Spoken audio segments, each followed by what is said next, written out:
Bonsoir Jean-Luc Mélenchon. Bonsoir. Vous l'avez entendu il y a un instant, le président de la République lance un appel à tous ceux qui voudraient aider à la constitution d'un gouvernement d'intérêt général. Vos amis du nouveau Front populaire, Jérôme Gage à l'instant, dit « Chiche, allons-y ». Est-ce que vous y allez? Écoutez, moi j'ai entendu un bavardage creux et prétentieux faire des leçons, donner des leçons à tout le monde, et en comptant sur le fait que les Français ne comprennent pas ce qui se passe.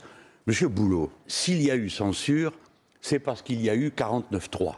Le 49.3 a été déposé, c'est-à-dire la loi est considérée comme adoptée s'il n'y a pas de motion de censure. La seule manière que nous avons de nous opposer à une loi dans ces conditions, c'est la censure. Ça s'appelle la vie du Parlement, ça. Et c'est ce que M. Macron vient de qualifier d'anti-républicain. Je crois que M. Macron a un gros problème. C'est qu'il ne comprend pas ce qui se passe, ni dans le pays, ni dans les mœurs politiques de ce pays. Il n'a jamais été élu dans aucune assemblée, si bien qu'il oublie mais il a été élu président de la République. Oui, mais vous-même, vous n'avez jamais été au second tour. Oui, non mais c'est une affaire entendue, c'était une précision qui était d'une extrême importance, j'en conviens, M. Boulot. Mais vous devriez écouter ce que je suis en train de vous dire. Je suis en train de vous dire qu'il n'a aucune pratique de la vie des assemblées, de la manière de fonctionner. Et la preuve, c'est qu'il ne comprend même pas ce qui vient de se passer. Ce n'est pas M. Barnier qui a été censuré, M. Boulot. M. Barnier, tout le monde voyait qu'il tâchait de faire ce qu'il pouvait. Il n'avait pas de majorité, un socle commun qui ne fonctionne pas. C'est M. Macron qui a été censuré. Pas au terme de la Constitution. 49.3, ce n'est pas le président de la République, c'est le chef du gouvernement. Une des l'istitutions dans l'État, il y a leur fonctionnement. La preuve, je suis ici, je le respecte, je ne suis pas sur une barricade. Bien. Et puis, il y a l'esprit.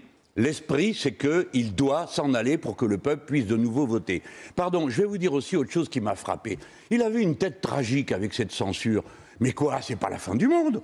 C'est un vote d'une assemblée. Et puis, figurez-vous que ce vote de censure, c'est une très bonne nouvelle pour des tas de gens. Laissez-moi juste dire pour qui. Les apprentis qui ne paieront pas de CSG, les retraités qui verront leur retraite mise à bon niveau, les 5000 postes, les 5 milliards qui ne seront pas supprimés à l'hôpital, et je vous passe le reste, le vélo, les agences de l'eau, et toutes ces choses. Mais non, mais bon, c'est une très bonne nouvelle.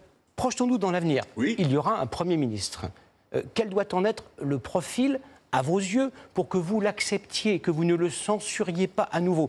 Est-ce qu'il doit être de la France insoumise? Est-ce qu'il peut être de votre camp au sens large, c'est-à-dire le nouveau Front populaire? Écoutez, moi, je me rappelle qu'à un moment donné, on nous a dit « s'il y a un insoumis, on censurera ». Alors j'ai dit « et s'il n'y en a pas ?»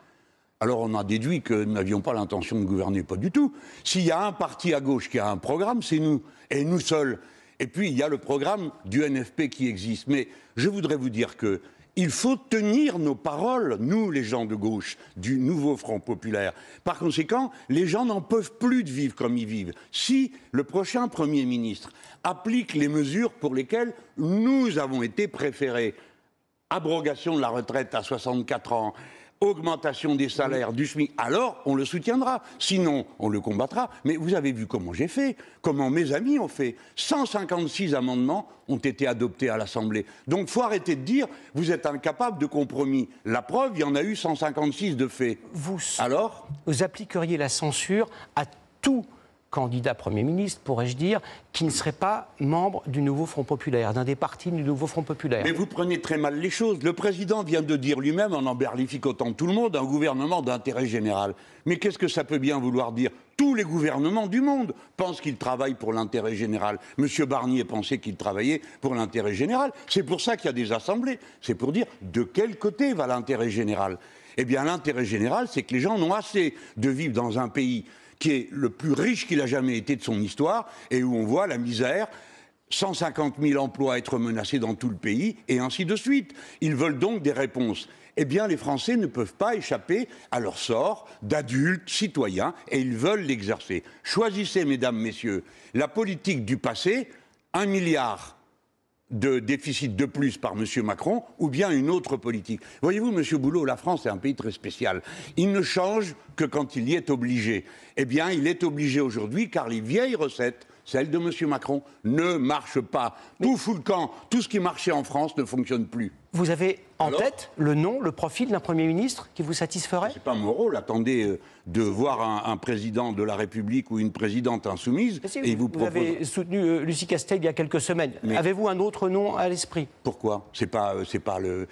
Pourquoi j'aurais un autre nom? Nous avons Parce proposé que vous avez une opinion argumentée. Vous étiez même hier à l'Assemblée nationale, vous assistiez au débat. Oui, oui. Alors, Monsieur Boulot, il y a eu une formation qui est arrivée en tête, nettement. Le Nouveau Front Populaire, c'est une coalition. Elle a eu une candidature. Cette candidature est maintenue. Je suis assez lucide pour me rendre compte que 3 mois de M. Barnier, c'est-à-dire en fait 3 mois de blocage par M. Macron, qui revient comme si rien n'avait été voté par les Français, il revient, il vous propose la même politique. Nous la combattons, il nous met un 49-3. Nous sommes obligés de faire la censure. Et la censure est votée. Par conséquent, maintenant, la solution, c'est de traiter la cause du problème, pas les faits. La cause, c'est lui. C'est lui qui fiche la pagaille, c'est lui qui bloque tout et ne veut entendre personne. Et donc, vous demandez aujourd'hui, comme vous l'avez demandé maintes fois par le passé, sa démission? Pas maintes fois. Je ne l'ai pas demandé maintes fois. Nous l'avons demandé cet été. Puis nous l'avons présenté à l'Assemblée nationale. On nous a dit ça ne fonctionnera pas. C'est arrivé, ça a été transmis par le bureau, transmis par la commission, et la motion de destitution du président de la République a été empêchée par une personne, Madame Le Pen. Eh bien moi, je suis prêt à prendre les paris avec vous que dans 1 mois, dans 2 mois, peut-être que le Rassemblement national finira par se dire qu'il n'y a pas d'autre solution. Et pardon de vous dire que ce n'est pas une proposition seulement de Jean-Luc Mélenchon et de ses amis les Insoumis. Le président de l'Union des maires de France, qui, que je sache, n'est pas réputé pour être un gauchiste échevelé. Oui, Monsieur Copé, bien des gens disent l'évidence, c'est qu'il faut régler la cause.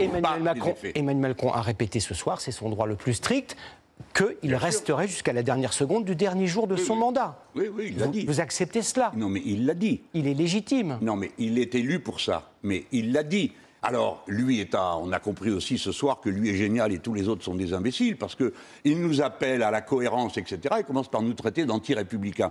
Le général de Gaulle, lui, est parti quand il a eu le sentiment qu'il n'avait plus l'appui du peuple français. Mais permettez-moi de dire très rapidement. Oui, mais lui, il avait dit qu'il ne ferait pas de dissolution. Il l'a fait, il s'en ira, vous verrez.